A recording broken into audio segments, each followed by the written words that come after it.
Halo semuanya, apa kabar? Selamat datang kembali ya di channel Study with Student. Masih bersama saya Yunus Febriansyah. Dan di video kali ini kita akan meneruskan belajar kita mengenai bahasa R. Dan di video kali ini kita akan belajar tentang function. Tapi yang satu ini dulu.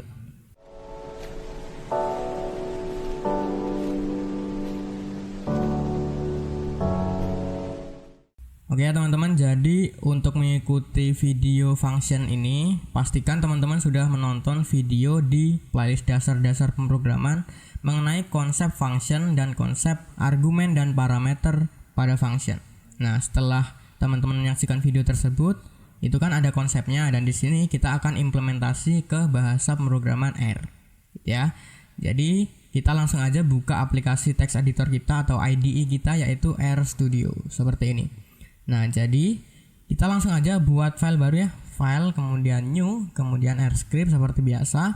Udah muncul untitled 1 seperti ini. Kalau udah seperti ini, di save aja. Kita taruh di folder belajar R punya kita. Jadi ada di user Yunus Febriansyah. Ini berhubung saya pakai Linux, jadi ngakses Windowsnya seperti ini ya.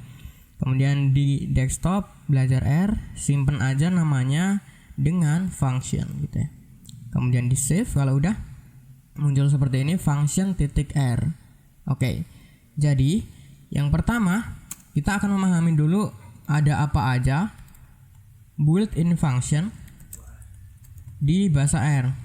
Oke, dan yang kedua nanti kita akan buat function sendiri gitu. Misalnya apa namanya? User define function. Ini. Nah, built-in function. Oke, ini adalah function yang dimiliki oleh bahasa pemrograman. Kita tinggal memanggilnya saja. Contohnya ada apa aja? Jadi kita boleh browsing aja di internet. Ini banyak banget function-function yang sudah disediakan oleh bahasa pemrograman ya. Ini untuk bahasa pemrograman R, jadi fungsinya ada segini banyak tuh. Dan masih banyak lagi saya rasa. Oke, jadi ini kita tinggal manggil-manggil aja. Oke. Nah, kita akan coba satu aja ya. Kita akan coba untuk yang max dan min ya. Contohnya gini, implementasinya seperti ini. Misal kita punya array angka gitu ya, kemudian kita isi dengan array misalnya 10, 40, 30, kemudian 32, kemudian 50, 65, seperti ini aja. Oke. Nah, untuk memanggil function di bahasa pemrograman R itu gini aja. Kita panggil nama fungsinya apa? Misalnya yang pertama ya, max gitu aja. Kemudian dalam kurung, argumen yang akan kita masukkan apa? Misalnya angka nih, angka. Kita run search. Oke, nggak ketemu. Nah, artinya si function max ini itu hanya mengembalikan angka. Oke. Kalau kita mau print gimana? Berarti gini, print angka yang dikembalikan oleh atau nilai yang dikembalikan oleh si function max gitu. Taran coba. Nah, isinya adalah 65. Oke. Di sini berarti function max ini fungsinya untuk menentukan nilai maksimal dari sebuah vektor. Gitu ya, teman-teman. Untuk yang min berarti untuk menentukan nilai minimal dari sebuah vektor. Gitu aja. Oke ya, ini adalah built-in function. Teman-teman boleh pelajari yang lain sebagainya. Di sini saya hanya menyontohkan bahwa untuk yang built-in function kita hanya perlu memanggil fungsinya aja. Kalau perlu parameter atau perlu argumen, ya kita taruh argumennya. Itu. Nah, kemudian kita akan membuat function sendiri, gitu ya. Jadi keywordnya gini. Nama function yang akan kita buat apa? Misalnya nih, text gitu ya. Kemudian diisi dengan gitu. Jadi seakan-akan ini mirip dengan variabel gitu. Misalnya function gitu. Ini kita untuk membuat function. Kemudian ini nanti kita akan masukkan sebuah parameter di sini di dalam kurungnya. Kemudian statementnya apa? Misalnya print Yunus Febriansyah misal. Yunus Febriansyah. Begini. Oke, kalau kita mau manggil gimana? Berarti text gitu. Ya, ini yang kita bikin hanya untuk percobaan aja. Oke, selanjutnya kita akan buat untuk yang ada parameter dan argumennya. Ya, kita coba run source. Nah, di sini muncul Yunus Febriansyah. Artinya ketika function text ini dipanggil, dia akan mengeluarkan print Yunus Febriansyah. Ya, ini yang dihasilkan. Gitu. Oke ya. Ini untuk yang function tanpa pengembalian nilai. Sekarang kita coba untuk yang pengembalian nilai, simple aja. Misalnya, kita punya function pemangkatan gitu ya. Pemangkatan. Kemudian function gitu ya, karena kita mau buat function. Misalnya kita punya parameter x dan y gitu.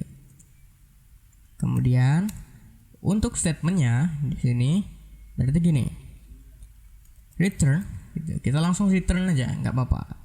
Kembalikan nilai berarti x pangkat y gitu ya, pangkat y.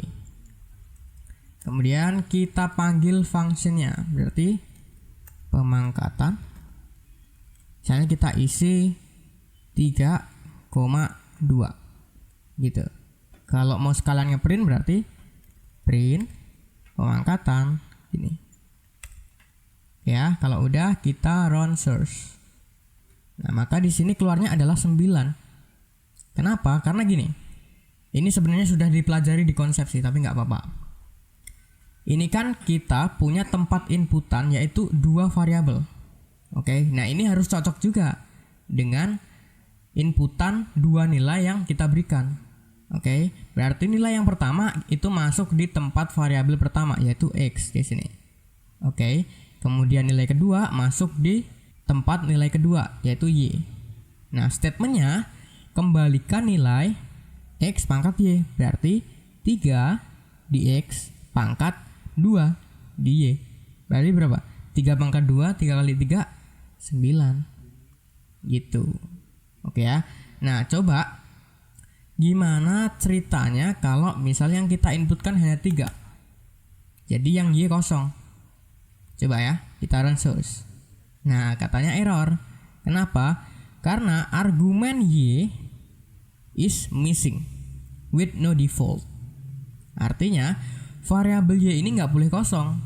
Kalaupun kosong harus diberi nilai default. Gitu. Jadi gimana caranya? Ya gampang aja ya. Kita kasih nilai default di sini 1 atau 0 deh, 0. Kemudian pangkatnya misalnya 1. Gitu. Nah, ini berarti kalau kita run source ketemunya 3.